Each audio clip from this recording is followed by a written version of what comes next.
here now to tell you that there is a life after death, and it ain't all good.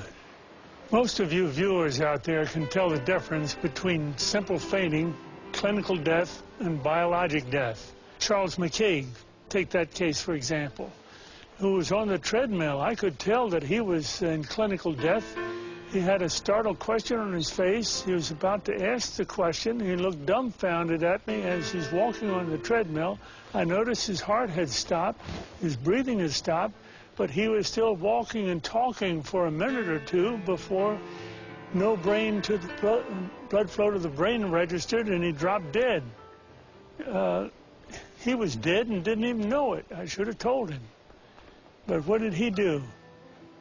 As soon as we started the clinical death treatment, CPR, we started the heart up again, started breathing again, he came back. This was a case of clinical death. Now, biologic death would have occurred if 4 to 6 minutes time had intervaled between stoppage of heartbeat supplying the brain and breathing stoppage. After that, brain cells, as the most sensitive cells in the body, start dying. Rigor mortis sets in, meaning stiff as a board, and now we need the resurrection. Only God can do a resurrection. We're doing resuscitation, something we're permitted to do.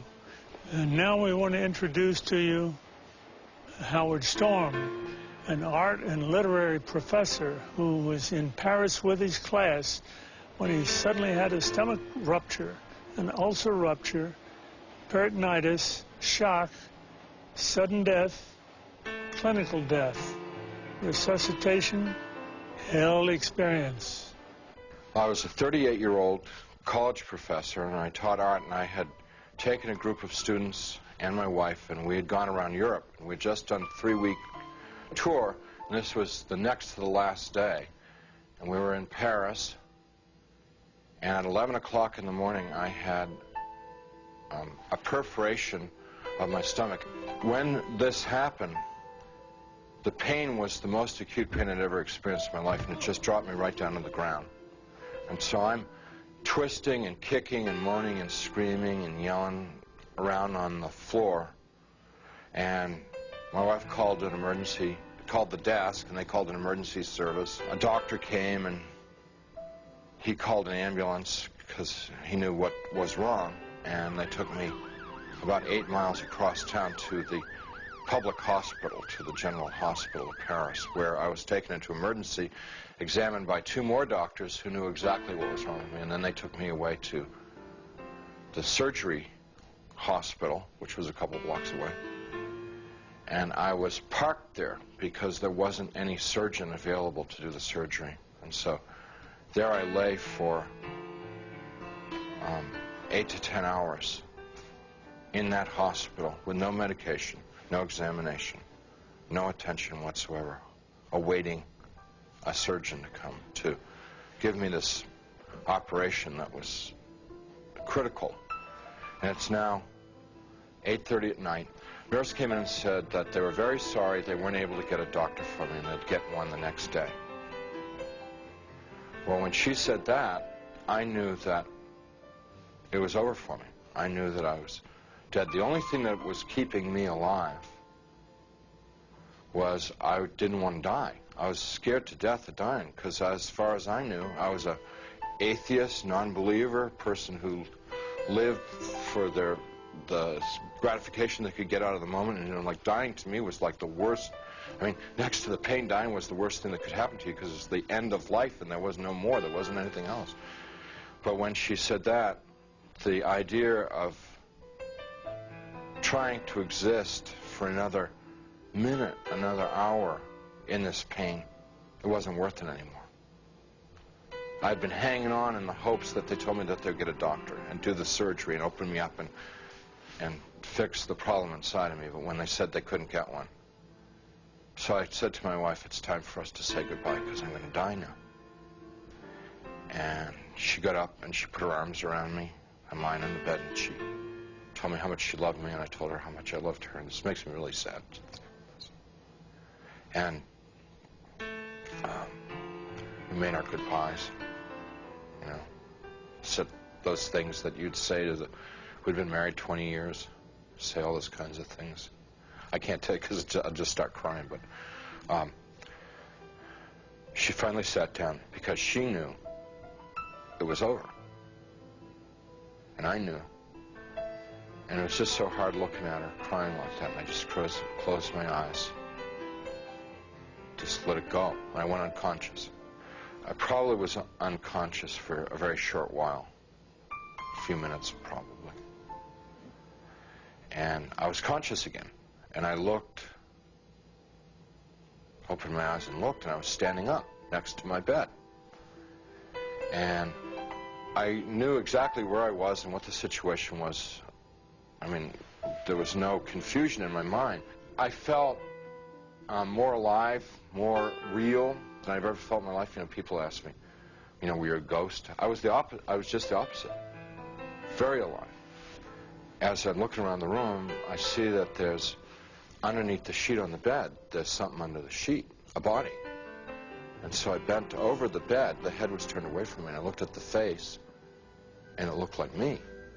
But that wasn't possible because I was standing there. I'm alive. I'm great, you know. I mean, I'm more than great. I'm like, you know. And so I tried to talk to my wife. Can't you hear me? And, can't you hear me? you know, she couldn't hear me or see me. That's not me. But I thought What's going on that she here? just was ignoring me. So I got very angry at her for ignoring me, for not paying attention to me. And I'm screaming and yelling at her, what's going on here? Why is this body in the bed that looks like me, and how to get there and stuff like that? And I had a sneaking suspicion that the body in the bed was me, but I didn't want to think about that because that was too scary. So I'm getting really agitated and upset because this is all too weird. You know, this can't be happening. It's impossible. I've got a hospital gown on, and it's like really, everything's really real. And I hear people calling me outside the room, and they're saying to me in soft, gentle voices, Howard, you got to come with us now. Come quickly. Come out here. So I go over to the doorway of the room, and there's people out in the hallway, and they're the hallway's dank. It's gray. It's not light or dark. It's just gray, and they're all in grayness, and they're men and women, and what they're wearing might possibly be hospital uniforms. And I asked them if they were from the doctor to take me to the operation, and I told them, I said, I'm really sick, and I'm going to have an operation, and I'm going to die if I don't get this operation. And I was supposed to have the operation 8 hours ago, and I'm telling them all this stuff, and they're going, well, we know, we understand. You know, you got to come quickly. Howard, come out here. Howard, come quickly. Come with us. Howard, we've been waiting for you. Waiting. I left the room, which was real, clear, bright, and went into the hallway, which was dank and hazy, and followed these people. We had a very long journey. There's no time, and whenever I make a reference to time, it's just an illusion because there was no time in this place. But this journey, if I were to recreate it, I'd have to walk like from Nashville to Louisville or something to recreate the walk with these people. And as we walked, they stayed around me and kept moving me on, and it kept getting darker and darker. They were becoming more and more openly hostile to me. First, they were sort of syrupy sweet to get me to go with them, and then when I was going along with them, it was like, hurry up, keep moving, you know, shut up, stop asking questions. You know, they started getting more ugly. And so we get into complete darkness. And I'm absolutely terrified. These people are very hostile. I don't know where I am. I said, I'm not going to go with you any further.